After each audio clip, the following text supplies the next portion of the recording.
I'm about to unleash about SHEDEUR Sanders. I just watched what happened to SHEDEUR Sanders in the Cleveland Browns' third and final preseason game. And I'm outraged, I'm sickened, and I'm saddened. By the way, SHEDEUR continues to be treated in the National Football League now by those sorry-ass Browns and sorry-ass Kevin Stefanski. The Cleveland Browns are once again mishandling a promising quarterback. Skip Bayless criticized the organization for failing to develop SHEDEUR Sanders and for misusing his skill set. He argued that the team's decisions are undermining Sanders' progress and turning a major investment into a cautionary example. Bayless pointed to inconsistent usage, questionable play calling, and a lack of clear direction as key issues limiting Sanders. He said the Browns need a defined development plan and stronger support if they expect Sanders to succeed. Skip Bayless delivered a direct, critical assessment this week. After seeing SHEDEUR Sanders in a Browns uniform, he argued that Cleveland is mishandling the quarterback and undermining his development. Bayless said the team's approach shows poor planning and inadequate support around Sanders. He dismissed excuses about strategy and emphasized the need for better coaching, deployment, and protection. In his view, the Browns are setting themselves up for problems before the season begins unless they establish a clear plan for Sanders. Given the team's recent decisions, his reaction is understandable. Cleveland has a history of inconsistent quarterback development. SHEDEUR Sanders is a premium prospect, the son of a Hall of Famer, a proven college performer, and a widely recognized figure. The organization should prioritize his reps, protection, and a clear development plan, not place him behind Dillon Gabriel as if he were a secondary option. But I'm going to answer this question by saying SHEDEUR Sanders, and I'm going to tell you why. I think he's being set up to fail. That's right, I'm going to say it. Okay. Here we are on national television, right? There's been 11 practices, if I remember correctly. He's been starting against he's been playing against the third unit. He's fourth on the depth chart. And then suddenly you throw him into the start line, and he hasn't had any reps for the first team at all. Think about that. So you're just going to throw him to the wolves like that, huh?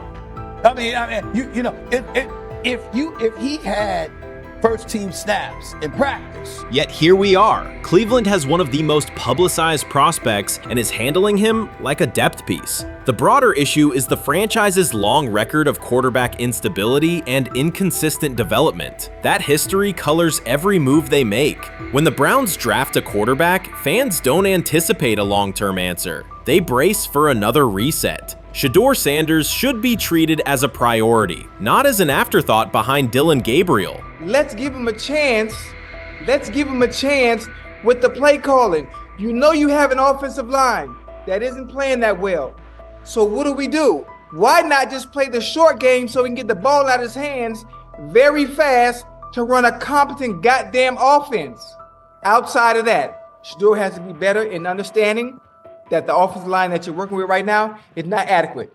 Why not allow the players that are competing for a job, in this instance, SHEDEUR Sanders, to finish off the 2-minute drill? When Browns fans see another quarterback selected, they brace for another setback. The franchise's recent history, from Johnny Manziel's failed stint to the rocky handling of Baker Mayfield, reflects inconsistent development and short-term decision-making. Against that backdrop, Skip Bayless's reaction to SHEDEUR Sanders on Cleveland's roster was blunt. He argued the team is already mishandling a premium prospect by treating him as a secondary option instead of a centerpiece for the future. Bayless's position is straightforward. Sanders is not just a name, he brings proven college production, leadership traits, and significant visibility that can strengthen both the offense and the organization's broader profile. Burying him on the depth chart behind Dillon Gabriel signals a lack of a clear development plan and wastes early momentum. Instead, Bayless contends, Cleveland should establish a defined pathway.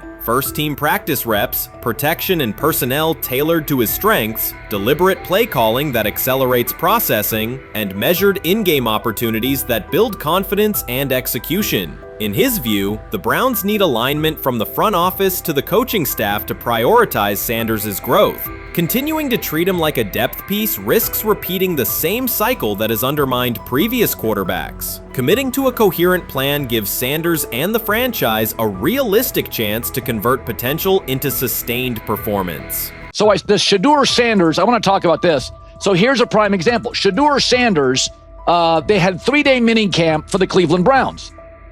And now Jimmy Haslam actually has some money. The Bengals owners and the Rooneys are near the bottom of the league in net worth.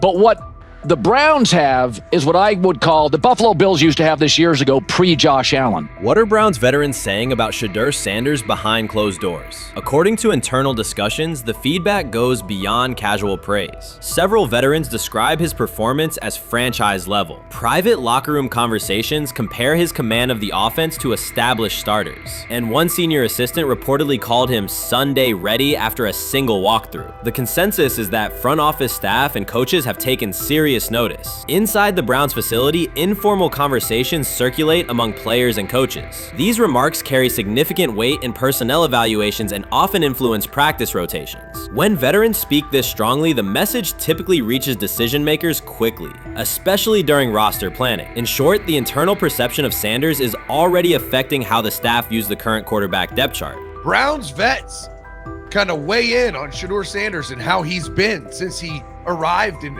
Cleveland, in Pound Town. And I think it's very, very important that we discuss it, because it'd be really easy for these vets to, this wasn't like a on-the-record interview. This is just kind of back channels into what the vets are saying, the rumors, but the sources telling us.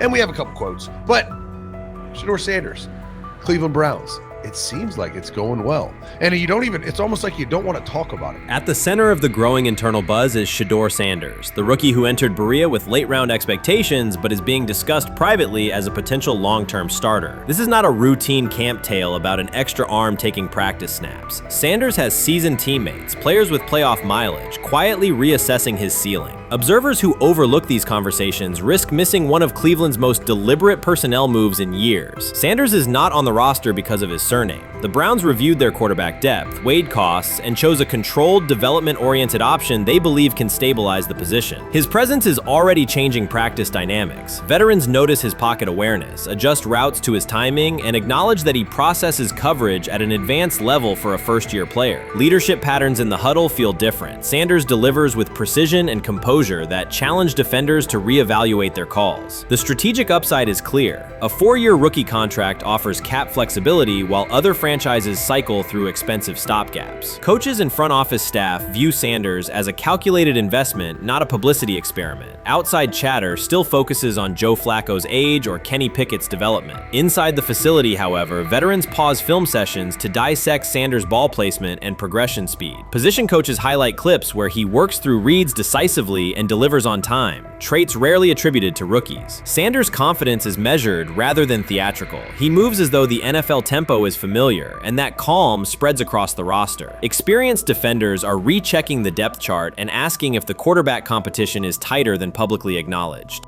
Great kid, and whether it's a following that he's earned, I mean, that's something that he's done a great job of interacting with fans, and but he is a great kid. You guys will get to know him more. He's working like crazy, just like all the guys. He's another young man. These rookies, my office is downstairs. As they got to walk by my office as they come in. They come in early. And SHEDEUR, just like all those guys, he's in there early. He's getting his work done. He has not yet secured the starting job. Evaluations so far come only from brief practice periods, no comeback drives, no national headlines, just steady execution in shorts and helmets. In a league that celebrates splashy debuts, SHEDEUR Sanders is earning trust rep by rep. Veterans typically withhold judgment until late in camp, yet several are already studying his footwork and timing, which suggests genuine respect. Inside the building, coaches sense that the Browns may have finally found a a stabilizing presence at quarterback. Cleveland's recent history underscores why this matters. The team has started 9 quarterbacks over the past 2 seasons, an indicator of instability rather than depth. Sanders arrives with composure, arm strength, and a well-known surname, so any sign of readiness is magnified. Financial context also plays a role. The Browns are allocating a significant portion of the salary cap to Deshaun Watson, whose performance has not matched that investment. To manage costs, the front office signed 4 additional quarterbacks on low-impact contracts. Together, they account for far less than Watson's annual cap figure. If Sanders continues on his current trajectory, that structure could give Cleveland both competitive clarity and much-needed financial flexibility. He's the only person who's come out and say, hey, man, this dude look kind of good, man. Let me tell you what I heard. A lot of people reaching out to players in the locker room and stuff. To me, I think this is it's a red herring. Like, I'm supposed to suspend myself to this belief that he was going to look bad. I've never expected him to look bad to start with. The 5th round quarterback stuff, that's involving perceptions, pre-draft analysis, and other teams. Cleveland's veterans have endured every kind of quarterback turmoil: poor reads, major injuries, shaken confidence, and sideline disputes. When a young quarterback like SHEDEUR Sanders steps in and appears composed rather than overwhelmed, people notice. The attention comes not just from coaches and reporters, but from the linemen and defensive leaders who have watched previous backups struggle. They are not exchanging doubts, they are sharing nods of approval. Sanders demonstrates instinctive pocket awareness, reliable accuracy, and steady poise, qualities that quickly circulate through team conversations. After years of instability under center, the Browns need someone who can remain calm and effective deep into the season. Although expectations have fallen over time, genuine interest is growing. Praise is coming from teammates who rarely commend anyone unless his performance demands it.